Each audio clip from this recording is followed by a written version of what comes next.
Hey guys, JTS here. Sorry I haven't made a video in a while. I know a couple people were, guess, a little sad about that, which I was totally amazed by. I didn't really think anybody watched this bullshit or cared, but it's nice to hear that. It's nice to hear that. I was just having a savage time. Just some savage time, going through some shit. So I took some savage time. I think you can all deal with that.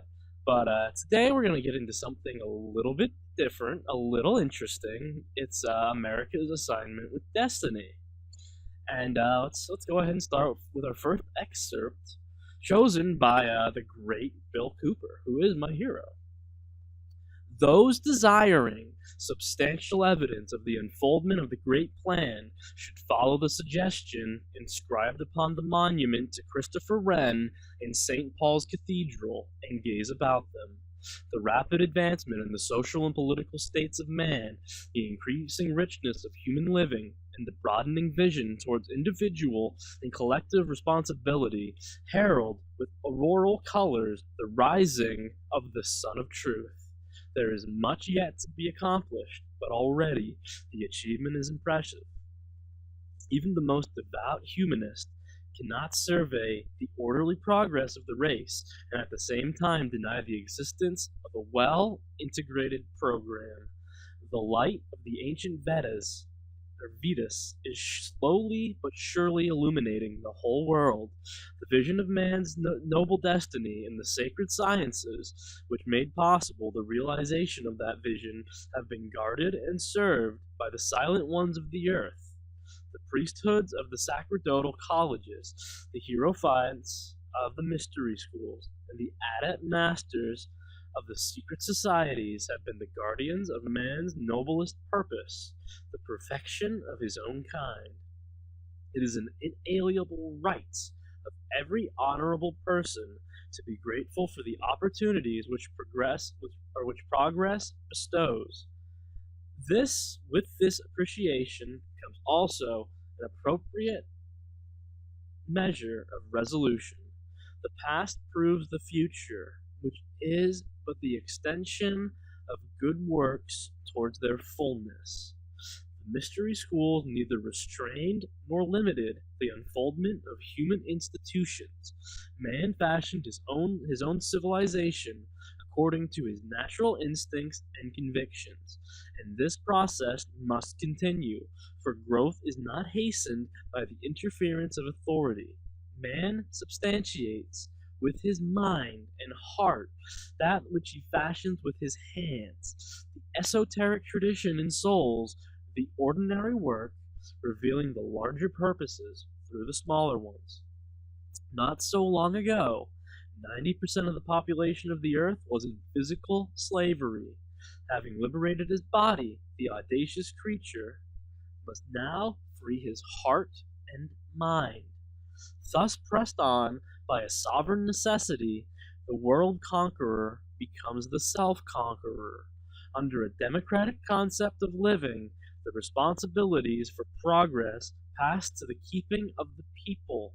The power vested in the governing body, functioning with the consent of the governed, includes not only provisions for collective security, but also the advancement of such religions, philosophers, arts, and sciences as contribute to the essential growth of human character. An administrative system which ignores ethics, culture, and morality cannot survive as a dominant political organism.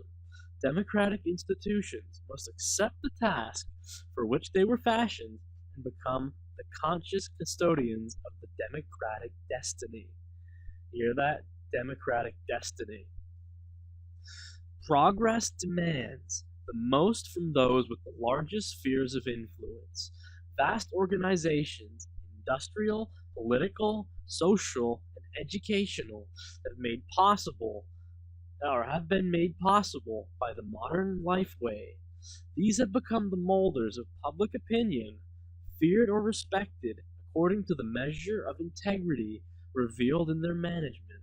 The future of human society is intimately associated with the destinies of these vast enterprises, which have inherited, along with the physical success, the duty, or more correctly, the privilege of world guardianship. Even the continuance of economic theory now demands the strengthening of ethical convictions. Prominence of any kind, whether bestowed by wealth or authority, carries with it priestly obligation. The leader, whatever be his field, is looked upon for intelligent guidance. His convictions inspire his followers, his words influence their lives, and his policies dominate their activities. There is every indication that the esoteric tradition will next function through that complex of vast interrelated organisms of production and distribution which now dominates human imagination. While this structure may appear to be superficial minded, as heartless and soulless, it is also the largest and most powerful potential instrument for the advancement of mankind ever yet devised. Education, science, and economics are today indivisible. They have already formed a partnership for their mutual advancement, equipped with knowledge, skill, and the necessary physical resources. This huge combine awaits the destiny for which it was intended. There is no virtue in burdening the future with the conclusions of today. To prophecy is to restrict, not the will of heaven, but the mind of man. Old principles, as they reveal more of themselves, will be given new names, and progress is always an adjustment of concepts, each of which is in a constant state of change. Assuming, however, that the term democracy, with its numerous and ponderous overtones, conveys a conviction of natural unfoldment, it is reasonable to infer that the democratic motion will continue until all of its potentials have become potencies. Progress is not bound inevitably to any nation or people. Social and political structures are instruments for the advancement of the great work, only to the degree that they keep the faith. If ambition or selfishness breaks the bond, then the privilege of guardianship is forfeited. This does not mean that the project fails. Rather, that which fails the project loses the privilege of leadership. The plan then passes to the keeping of other groups and other ages. Man cannot destroy or pervert the works of destiny. He can only divide himself from these works, and by doing so, cease to share in the essential vitality of progress. Thus, it is unreasonable. Thus, it is that unreasonable doubts and fears concerning providence are philosophically unsound. Failure is always regrettable, but principles do not fail, and that which is foreordained perfects itself.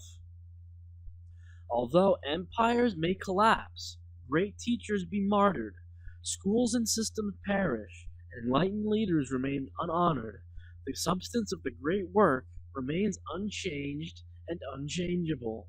New vehicles appear, even as the older ones are betrayed by human selfishness. The eternal commonwealth is an assignment of destiny and spiritual progress, symbolized by the fabled phoenix, rises victoriously from the ashes of the human ruin. The adept tradition has always available social instruments waiting to be ensouled with the larger vision. All things created by men are mortal and destructible, but the way destined by heaven is immortal and indestructible. Universal enlightenment, universal fraternity are the natural ends which reward the social struggle. The world and all that inhabits it are moving triumphantly towards peace and security. At any given time, that vision may be obscured, but in the larger dimensions of time, all things work together for the fulfillment of the greater good. Is that a piece of excellent retrospective writing? Looking back on history? No, ladies and gentlemen, it is not.